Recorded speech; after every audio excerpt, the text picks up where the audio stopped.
Well, good morning. Happy Easter. Are you going to celebrate hunting Easter eggs? How many have little ones that's going to do that?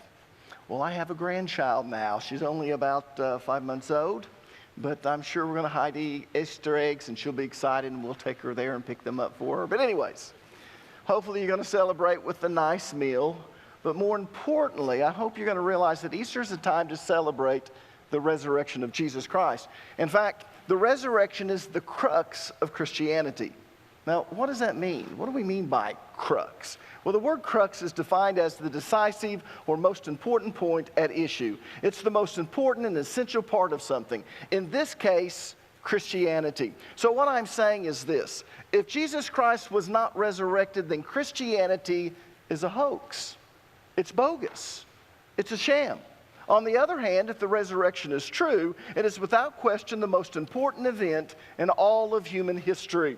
And I could go into great detail explaining why that is, but suffice to say, the resurrection is necessary in order for us to be saved. And people, that's why it's so important. In fact, Romans chapter 10, verse number 9 tells us that we can't be saved unless we believe in the resurrection. Notice what verse number 9 says. If you confess with your mouth that Jesus is Lord and believe in your heart that God raised him from the dead, you will be saved. So to be saved, you have to believe in the resurrection. You have to believe that God raised Jesus from the dead. And if you don't believe that, you can't go to heaven. You can't be saved. Now, most people think that there's no historical evidence to support the resurrection. So in order to be saved, we must have what is known as a blind faith. Soren Kierkegaard referred to it as a leap of faith.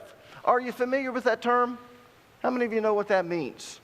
It means to believe in something without any evidence to support it. You literally have to take a leap of faith. Now, Soren Kierkegaard believed that to be a Christian, you had to take a leap of faith because there was no conclusive evidence to support the resurrection. Now, he would probably deny that if he were alive today, but if you read his writings, that's in essence what he was saying. But is that true? Do we have to take a leap of faith in order to be a Christian because there's no historical evidence to support the resurrection? Well, the answer is no. People, that's not true. But that's also the problem. Most people think that there's no conclusive evidence that proves beyond a reasonable doubt that Jesus Christ was resurrected, but they're wrong. Listen to me. Our faith is based on conclusive evidence. And let me prove that to you this morning. First of all, we know for a fact that Jesus existed and that he was crucified. In fact, Jesus is one of the most documented figures in all of human history, even if you take away the Bible. It's true. You find him listed in the writings of Thales, who was a first-century Greek writer, Pliny the Younger, who was a lawyer, author, and magistrate in ancient Rome. He wrote about Jesus in his letter to Trajan. Jesus was also mentioned by the Roman historians Tacitus and Suetonius, and even Josephus mentioned him. This is what Josephus had to say about Jesus. In fact, if after the sermon you want to come up and you want to read it for yourself, I've got a bookmark in here. You can come up. It's highlighted. You can find exactly where Josephus wrote about Jesus. We'll keep that bookmark right in there. But anyways, this is what he said about Jesus. About this time there lived Jesus, a wise man, if indeed one ought to call him a man. Why? Because Jesus was much more than a man. For he was one who performed surprising deeds and was a teacher of such people as accept the truth gladly. He won over many Jews and many of the Greeks. He was the Messiah. Do you see that? That is a statement of fact. That's not what his disciples are saying about him. This is what Josephus said about him. He was the Messiah. And when upon the accusation of the principal men among us, Pilate had condemned him to a cross. In other words, he writes, Jesus was crucified. Those who had first come to love him did not cease to love him. He appeared to them, spending a third day restored to life. In other words, on the third day, he's saying Jesus was resurrected. For the prophets of God had foretold these things and 1,000 other marvels about him. And the tribe of the Christians, so called after him, has still to this day not disappeared.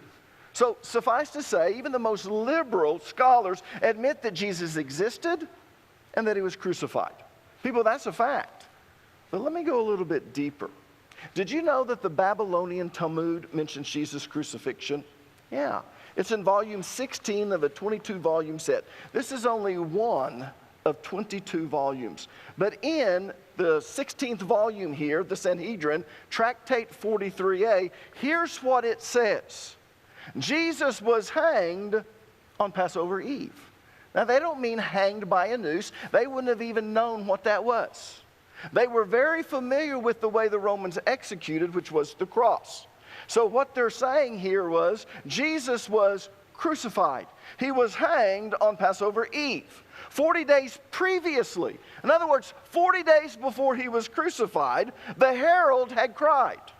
He is being led out for stoning. Now, stoning was the Jewish way of executing a person. So what they're saying is heralds were sent out throughout Israel, and they were crying that he is being led out for stoning. In other words, he's going to be executed because he has practiced sorcery. How else can you explain feeding 5,000? How else can you explain him walking on water? How else can you explain turning the water into wine? He's got to be a magician. He has to be a sorcerer. So he's being led out for stone. He's going to be executed because he has practiced sorcery. He's led Israel astray, and he's enticed them into apostasy. Now, people, Jesus wasn't being paranoid. He already said, the religious leaders, the chief priests, and the Pharisees, they're going to put me to death. And his disciples are going, oh, no. Surely they're not going to do that. But where did Jesus come up with that? These heralds going out and crying that he's going to be executed, and this is why. But then it goes further. Whoever has anything to say in his defense, let him come and declare it. Now, who's going to speak up for Jesus except his disciples? Because if you speak up for him, you could be stoned too. But let's go further. As nothing was brought forth his defense, he was hanged on Passover Eve. In other words, he was crucified on Passover Eve. So as you can see, even the unbelieving Jews acknowledge that Jesus existed and that Jesus was crucified. Now, of course, the most detailed record of Jesus' life is in the Bible. And it gives us not one but four independent biographical accounts written by Matthew, Mark, Luke, and John. Now, this is what we know about Jesus' life. We know that after a very public ministry, Jesus was sentenced to death by Roman crucifixion. We also know that on the third day, there was an empty tomb. We know that for a fact. The stone was rolled away, and the body was gone. People, that's a fact. Even the unbelieving Jews and the Romans admitted that the tomb was empty, and the body was gone. So the question is, what happened to the body of Jesus? Well, there are only 5 possibilities. Now, let me give you those 5 possibilities. The first is the disciples stole the body. The second possibility is that the Jewish or Roman authorities stole the body. The third possibility is the women and disciples went to the wrong tomb. They made a mistake. The fourth is Jesus didn't really die at all, and he escaped the tomb. And last but not least, the fifth possibility, Jesus rose from the dead. So let's look at each one of these theories to see which one is right. The first theory is that the disciples stole the body of Jesus. Now, the unbelieving Jews, the religious leaders, are the ones who proposed this theory, and the Bible records how this rumor got started. Turn with me, if you would, to the book of Matthew, chapter 28. Let's read verses 11 through 15. As the women were on their way, some of the guards went into the city, and they told the leading priests what had happened. A meeting with the elders was immediately called, and they decided to give the soldiers a large bribe. They told the soldiers, "You must say, Jesus' disciples came during the night while we were sleeping, and they stole his body. If the governor hears about it, we'll stand up for you so you won't get into trouble." So the guards accepted the bribe and said what they were told to say. Their story spread widely among the Jews, and they still tell it today. And they still tell it today in 2019. So the religious leaders who had Jesus crucified began spreading the rumor that the guards fell asleep, and while they were asleep, the disciples came and they stole the body of Jesus. But how do we know that this was a false rumor? How do we know that this theory is bogus? Well, first of all, we know that the religious leaders went to Pilate and they requested that the tomb be sealed and guarded by Roman soldiers. Look at Matthew chapter 27, verses 62 through 66. It says, the next day the chief priests and the Pharisees went to Pilate. Sir, they said, we remember that while he was still alive, that deceiver said. Now notice that word deceiver. Deceiver is translated from the Greek word planos, and it literally means imposter, fraud. So they went to Pilate and they said, we remember what this fraud said, what this imposter said. After 3 days, I will rise again. So give the order for the tomb to be made secure until the 3rd day. In other words, until after the 3rd day, because they had plans to open it up on the 4th day.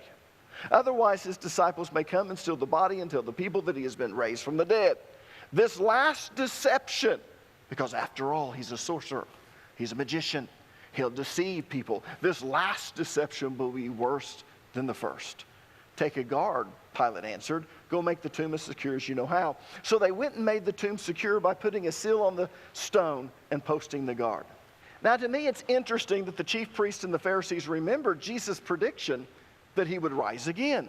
In fact, this is the sole reason that they went to Pilate. They remembered that Jesus said that after 3 days he would rise again. So they were going to use his own words against him in order to prove that he was a fraud. Notice what they asked Pilate to do. Look at verses 63 and 64 again. Sir, they said, we remember that while he was still alive, that deceiver said, after 3 days I will rise again. So give the order for the tomb to be made secure until the 3rd day. Otherwise, his disciples may come and steal the body and tell the people that he has been raised from the dead. This last deception will be worse than the first. And of course, Pilate gave his approval and told them to take a guard and to seal the tomb, which meant that they were supposed to take Pilate's orders to the commander at the Antonia fortress. And he would dispatch a group of soldiers to seal the tomb and to guard it until the 4th day, which usually meant 16 soldiers working 12 hours a day, or 12 hours shift. One shift would get off, but they wouldn't leave until the next shift was there. Now, here's the way that the tomb was sealed. First, they verified that Jesus' body was in the tomb. You're not going to seal it, you're not going to guard it, unless you verify that what you're supposed to be guarding is there. So the first thing that this unit did when they got there is they went inside the tomb to make sure that Jesus was there. They took a look at the body and they said, this is Jesus, and this is where his body is. Then they placed soft clay between the stone and the walls of the tomb, all the way around the stone. Then they pressed the official seal of the Roman military into the soft clay. They then took a rope and attached it to the stone and to the face of the tomb with clay. And again, once more, they pressed the official seal into the soft clay. Now, the seal signified that the tomb could only be opened by a person authorized to do so by the Roman commander or by someone else who was of higher rank. Anyone who opened the tomb who wasn't authorized to do so was going to be put to death. And the Roman guards were there to make sure that no one tried to open it that wasn't authorized to do so. Now, the whole reason that the chief priests and the Pharisees wanted it sealed is so that they could open it after the 3rd day to prove that Jesus was a fraud, an imposter, a false teacher, because he said that he was going to rise again on the 3rd day. He told the Pharisees that as Jonah was in the belly of the whale for 3 days and 3 nights, so shall the Son of Man be in the belly of the earth for 3 days and 3 nights, and on the 3rd day I'll rise again. He also told them that if they destroyed his body, he would raise it up in 3 days. So they were going to open his tomb and prove to the world once and for all that Jesus was a fraud, an imposter. Now, this is where it gets interesting and how we know that the rumor that they started was false. The Roman penalty for sleeping on guard duty was death. In fact, staying awake on duty and being alert was so important that if you were surprised while you were on guard duty or something happened right under your nose, even if you didn't fail, but something happened, you recovered, you still had and protected what you were guarding, but something happened, you were flogged. If you fell asleep, you were put to death. No ifs, ands, or buts. You were put to death. But even if they did fall asleep, rolling away a 2-ton stone would have made a lot of noise. So much noise that it would have been impossible to sleep through, especially while standing. Now, how many of you can sleep while standing? I don't think so. Maybe if you have narcolepsy, you could do it. But I want you to understand, the Roman guard was a 16-man unit that had to follow very strict rules. Each member was responsible for 6 square feet of space, 2 foot deep, 3 foot wide. So when the Roman guards came, and there were 16 of them, 8 of them would have been up against, but not touching, the wall of the tomb. And in front of them would have been 8 more staggered to fill in the gaps. Yeah. These guards were not allowed to sit down or lean against anything while on duty. If a guard fell asleep, the entire 16-man unit was executed. Let me say that again. If one of the guards fell asleep, the entire 16-man unit was executed. Yeah. No, not only that, but if the disciples did manage to steal the body, and they lied about Jesus being resurrected. In fact, let's just assume that's true. Let's assume that the disciples were able to steal the body without them knowing, and they lied about Jesus being resurrected.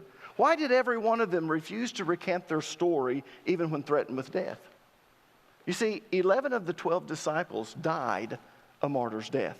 I say 11 because they tried to kill John, but they were unsuccessful. How many of you remember what they tried to do to John? Tradition tells us that they got a pot of oil, and they got it boiling, and then they put him in the boiling oil, and it didn't do anything to him. And the reason why is because John hadn't written the book of Revelation yet. And as a result of that, God spared his life. They saw it boiling, but it did nothing to John. But all of the disciples, including Matthias, who took Judas' place, died a martyr's death, with the exception of John. They refused to recant and continued to insist that Jesus was resurrected up to the time that they died. They never, ever recanted their story. Now, this was a group of people that when they struck the shepherd, they fled.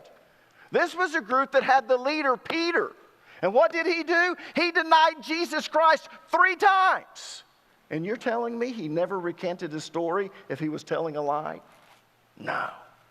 Not only that, but you had hundreds of eyewitnesses that saw Jesus after his resurrection. And most of them were still alive during the ministry of Paul. Look at 1 Corinthians chapter 15, verses 4 through 8. It says, he was buried and he was raised from the dead on the 3rd day, just as the scripture said. He was seen by Peter and then by the 12. After that, he was seen by more than 500 of his followers at one time, most of whom are still alive, though some have died. Then he was seen by James and later by all the apostles. Last of all, as though I had been born at the wrong time, I also saw him. So trust me when I say, the guards didn't fall asleep, and neither did the disciples steal the body. That doesn't hold water. It was nothing but a false rumor in order to try to get themselves off the hook. And people, it's easy to debunk. In fact, there's no scholar today, whether they're conservative or liberal, that believes that the disciples stole the body. The second theory is that the Jewish or Roman authorities stole the body. But people, that's just stupid. Remember, the whole reason the chief priests and the Pharisees wanted the tomb sealed and guarded is so that they could open it on the 4th day and prove once and for all that Jesus was a fraud. Because he said that he was going to rise on the 3rd day. He told the Pharisees, you want a sign? Only an evil generation looks for a sign. I'll give you a sign. It's the sign of Jonah. As Jonah was in the belly of the whale for 3 days and 3 nights, so shall the Son of Man be in the belly of the earth for 3 days and 3 nights. And on the 3rd day, he will rise again. Yeah. He also told them, destroy this body and I will raise it up on the 3rd day. So they were going to open his tomb and prove to the world that he was a liar and an imposter. So if they stole the body, they did the exact opposite of what they wanted. They did away with the evidence that would prove that Jesus was a fraud.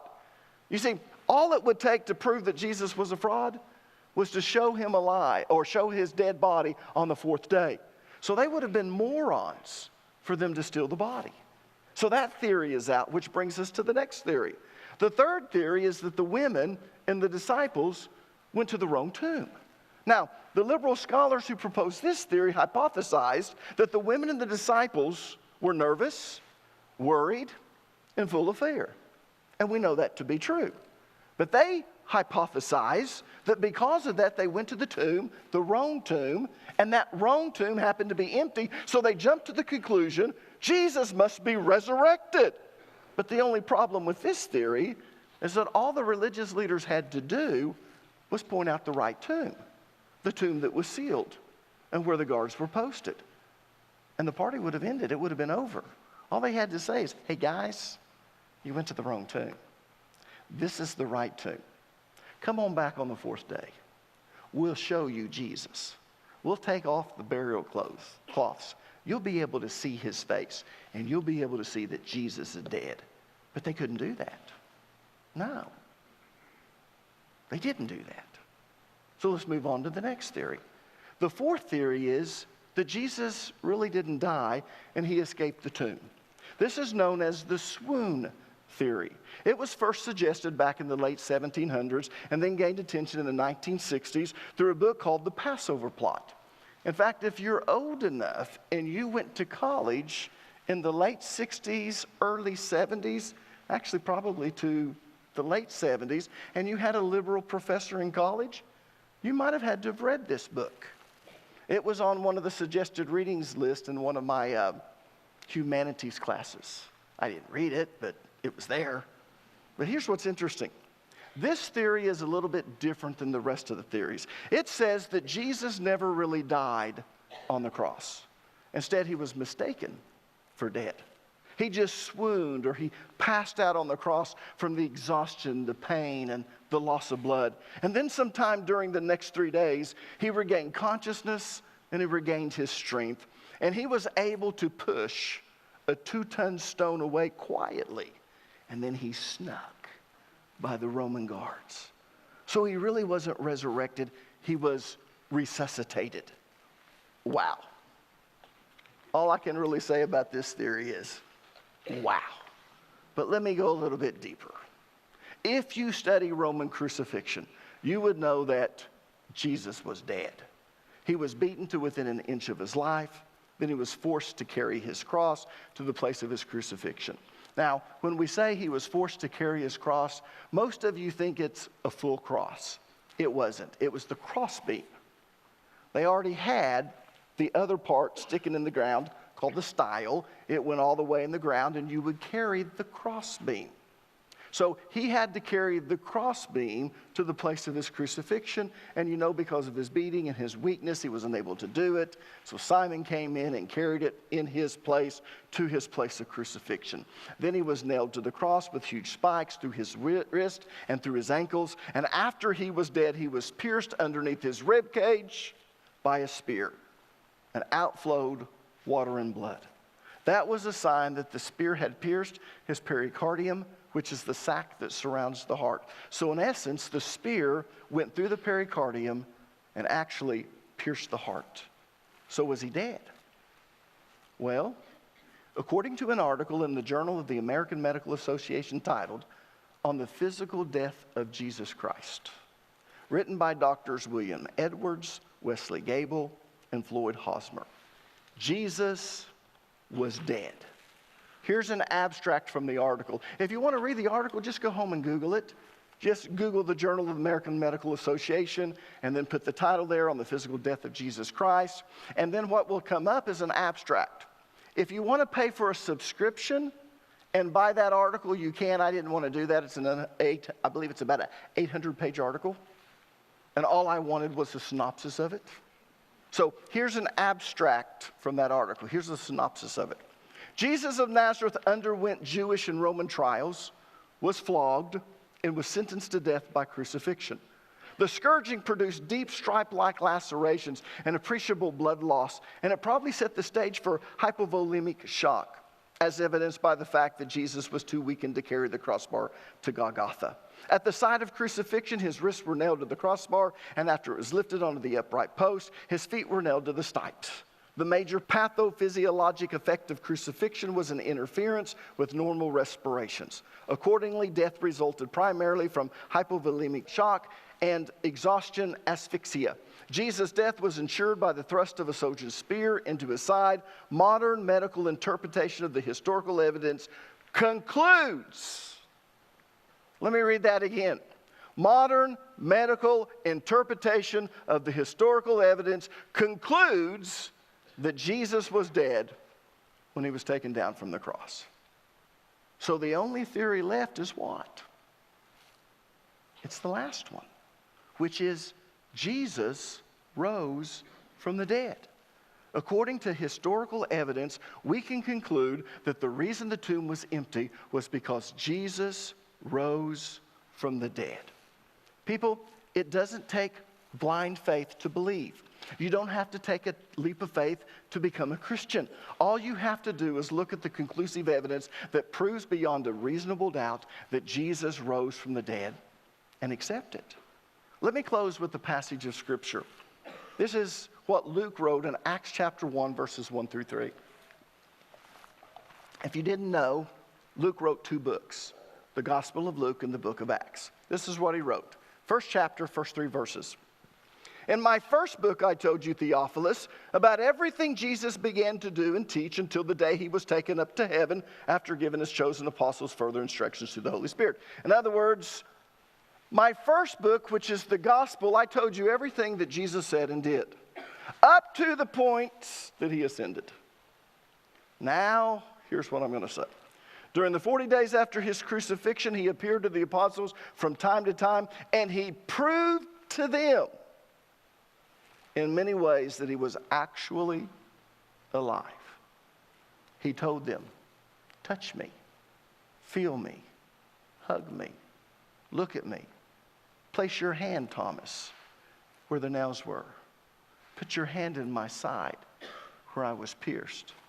He ate fish with them, but he appeared many times over 40 days to them. And not just to them. Paul tells us over 500 witnesses. And then it says, and he talked to them about the kingdom of God. Now, people, I believe in the resurrection of Jesus Christ. But I want you to know, I'm a very cynical and pessimistic person. I don't believe a lot. In fact, many of you have told me things, and I'm going to have to change my vocabulary, because if I don't believe it, I say, that's interesting. And now that I've outed myself, now I will really mean it's interesting if I say that. I'm going to have to figure out something else to say. But I want you to understand something. As cynical and pessimistic as I am, when I look at the historical evidence, I can only come to one conclusion.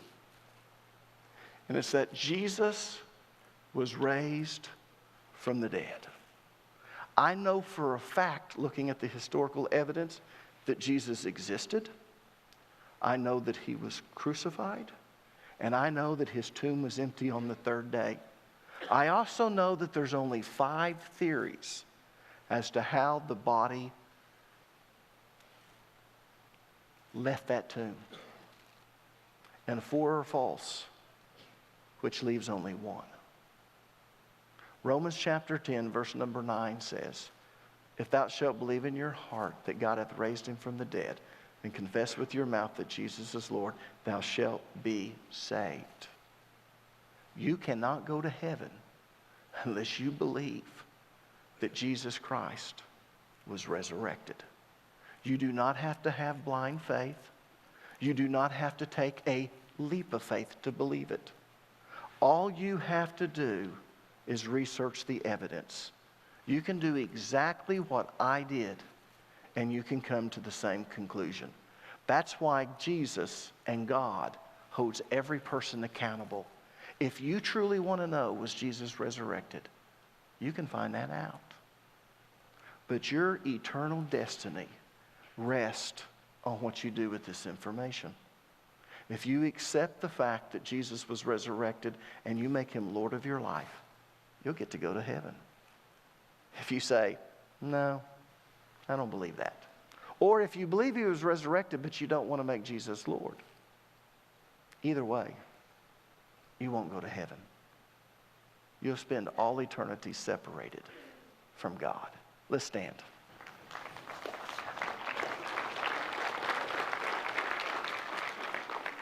People, it's a fact. Jesus existed. You probably don't know this, but I want you to understand, we have more historical evidence that Jesus existed than we do about Plato or Socrates. And none of you doubt that. We also know that Jesus was crucified. We have all the historical evidence that points to that. We also know on the third day, he was resurrected because his body wasn't in that tomb.